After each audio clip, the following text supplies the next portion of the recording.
Hello, Shubhankar योग आणि wellness स्टुडिओमध्ये तुमचं पुन्हा एकदा सहर्ष स्वागत. ओंकाराने तुम्ही तुमच्या दिवसाची सुरुवात करत असाल. आता हळूहळू तुम्हाला मनाची तयारी करायला हवी की प्राणायाम मेडिटेशनची बैठक माझी कशी तयार होईल आणि एक्सरसाइजसाठी मला आता मूव ऑन व्हायचं आहे. एक्सरसाइज जेव्हा तुम्ही सुरू कराल तेव्हा सूक्ष्म गोष्टींनी सुरुवात करा. जसे कानाकोपऱ्यामध्ये घरामध्ये आपल्या जळमट तयार होतात, तसेच आपल्या शरीराची ऊर्जा ही आपल्या सगळ्या छोट्या छोट्या जॉईंट्समध्ये, जसं अगदी छोटं छोटं पेर, बोटांचं मनगट आहे, कोपर आहे, तुमचे जे जे शरीरामध्ये जॉईंट्स आहेत तिथे शरीराची ऊर्जा सॅच्युरेशन होत असते. त्यामुळे सूक्ष्म व्यायामाला खूप महत्त्व आहे की तुम्हाला योग किंवा एक्सरसाइजमध्ये तुम्हाला एनर्जी अपग्रेड करण्यासाठी सूक्ष्म व्यायाम किंवा आपण एरवी वॉर्मअप म्हणतो त्याने सुरुवात करा. एकदम एक्स्ट्रीमिटीजला जाऊ नका.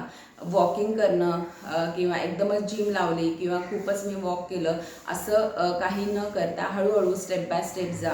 जेव्हा तुम्ही प्लॅन कराल तेव्हा स्ट्रेचिंग आणि स्ट्रेंथनिंग ह्या दोन्ही गोष्टींचा विचार करा. स्ट्रेचिंग जसं फक्त मी वॉकिंग केलं किंवा फक्त योगा केलं तर शरीराचं पूर्ण तुमची फ्लेक्झिबिलिटी होईल. आणि खूप तुम्ही जिम करताय, तुम्ही डंबेल वर्कआउट करताय तर मसल्स तुमचे रिजिड होतील.